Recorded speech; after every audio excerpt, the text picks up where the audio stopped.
최근에 테이퍼링과 금리 인상이 있었죠. 양적 긴축 때문에 지금 증시가 시끌시끌합니다. 비트코인도 힘을 못 쓰고 있고 미국의 대표 지수들, 그러니까 나스닥이나 S&P 500 지수, 다우 지수들도 계속 고점을 찍고 내려오고 있어요. 미국 월스트리트 저널에 따르면 미국 증시에 상장한 시총 100억 달러, 하나로 약 12조 원 이상의 기업 가운데 220개 가량의 주식이 고점 대비 20% 이상 떨어졌다고 합니다. 이 중에는 S&P 500에 포함되는 월트 디즈니, 넷플릭스, 트위터 등이 이름을 올렸는데요. 우리가 지금 다 아는 이름이죠.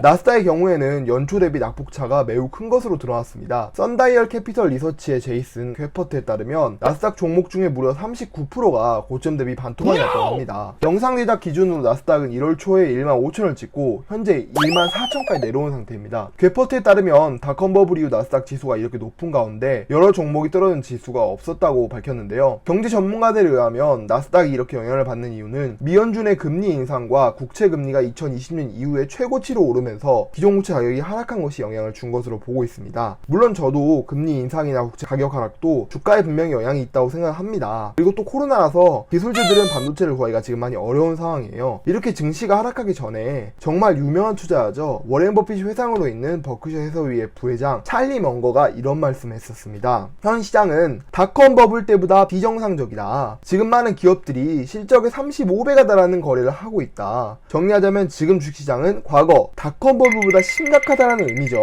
닷컴 버블 때 특징이 뭐였냐면 전체 증시가 쭉쭉 상승해요. 나스닥 지수는 상승하는데 세세하게 들여다보면 소형주, 중형주들이 줄줄이 파산하거나 도산합니다. 또 닷컴 버블에 대해 이야기를 하면 말 그대로 주식시장에 일어난 버블입니다. IT 버블이라고도 하는데 닷컴 버블에 관한 이야기는 저 인스타에 가시면 자세히 확인할 수 있습니다. 바쁘신 분들을 위해 간단히 말하자면 인터넷 광풍으로 일어난 거품이라고 볼 수 있어요. 그러니까 90년대 후반, 2000년대 초반에는 인터넷이라는 획기적인 기술이 발명이 됩니다. 현재 모든 인터넷 브라우저에 기반이 되는 넷스케이프 때문인데요. 이 때문에 많은 투자자들, 기업들이 인터넷 산업에 뛰어듭니다. 어느 정도였냐? 회사명에 닷컴이라고 붙으면 다 뒤도 안 보고 투자를 했었습니다. 여기서 닷컴이라는 건 우리는 주소창에 COM을 붙이잖아요. 이걸로 닷컴이라고 하죠. 그래서 닷컴 버블이라고 부릅니다. 이때 나스닥 증시가 어땠냐? 95년과 2000년 사이 나스닥이 400%나 상승합니다. 정말 이례적인 상승폭이죠. 하지만 00년 이후로 거품이 터져버리면서 나스닥은 1년 만에 60%나 빠지기 시작했는데요. 왜 터졌냐? 이유는 너무 간단합니다. 인터넷의 장밋빛 환상을 그렸지만 실상은 조악했거든요. 이때 넷플릭스가 실제로 망할 뻔했다 하죠. 느려 터졌어요. 지금처럼 광속 5G 인터넷이 아니라 사이트 접속하는데 몇 분이 걸릴 정도로 느렸습니다. 그래서 거품이 터지고 만 거죠. 지금 주식시장이 닷컴 버블보다 심각하다는 이야기는 거품이 많이 껴있다는 소리입니다. 나스닥과 더불어서 증시에 거품이 있는 이유는 먼저 코로나입니다. 미국을 시작으로 유령 돈풀이가 시작됐고 금리가 낮아지기 시작했죠. 연준은 코로나가 시작된 경제 위기를 버티기 위해서 제로 금리를 펼칩니다. 그리고 4조 5천억에 달하는 우리나라 돈으로 치면은 5,400조입니다. 이렇게 부양책을 펼쳤는데 코로나 때문에 집에서 나가지를 못해요. 이게 팩트잖아요. 더군다나 오미크론 확산 때문에 재택근무나 인터넷 강의를 하는 상황이 더 늘어났습니다. 다들 부양책 때문에 돈은 들어오는데 금리는 낮아서 대출도 편하고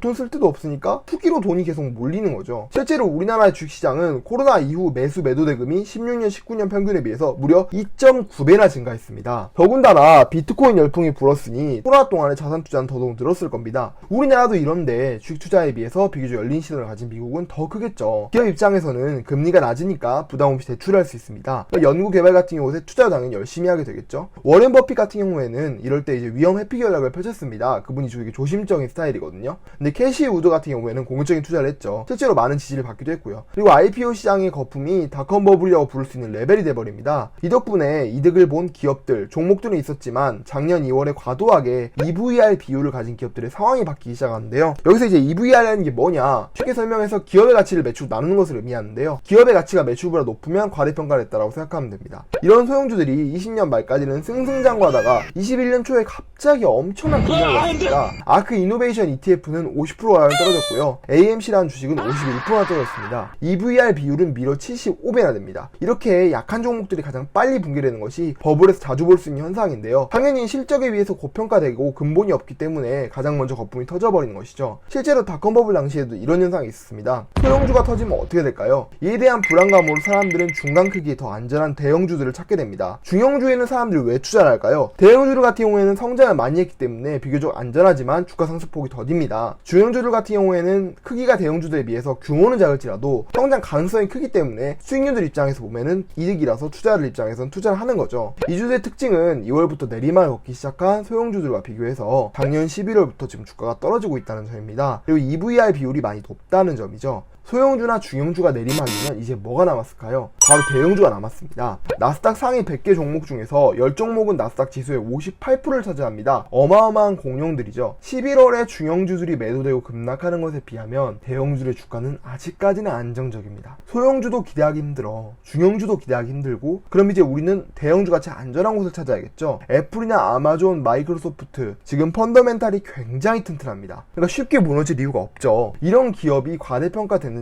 파악하는 방법 중에 하나는 바로 PER과 PEG인데요. 한마디로 회사가 버는 것에 비해 주가가 얼마나 높은지를 평가하는 정확한 기준치라고 보시면 됩니다. 사실 애플이나 마이크로소프트, 구글 같은 경우에는 PER이 적당합니다. 테슬라의 경우에는 꿈을 실었기 때문에 351배 정도 되는데 기대를 많이 받고 있는 기업이 이렇게 높게 나온 것 같습니다. 상위 10대 기술주의 경우 평균은 PER 48.9배로 거래가 됩니다. 테슬라를 거기 포함을 시키게 되면 79배 정도 되고요. PER은 그렇게 극단적이진 않지만 PEG가 지금 닷컴 버블 때랑 매우 흡사합니다. 지금 평균 PEG는 3.5배인데 닷컴 버블 당시에는 5배였습니다. 그런데 이런 공룡 기업들의 단점이 무엇이냐? 성장률이 높지 않다는 거예요. 테슬라 같은 경우 전기차라는 혁신적인 기술로 단번에 공룡 기업으로 성장합니다. 아마존, 애플, 마이크로소프트도 마찬가지로 혁신적인 기술로 이 자리까지 왔죠. 지금 애플은 어떤가요? 물론 잘 팔리죠. 매번 아이폰이 공개될 때마다 충성 고객들이 매진하고 난리가 납니다. 하지만 혁신이라 부를 수 있는 기술이 나왔나요? 마이크로소프트도 마찬가지입니다. 윈도우 매우 혁신적이죠. 100% 가까이 윈도우를 쓰지만 그 이후에 우리가 아는 기술이 있나요? 오피스 365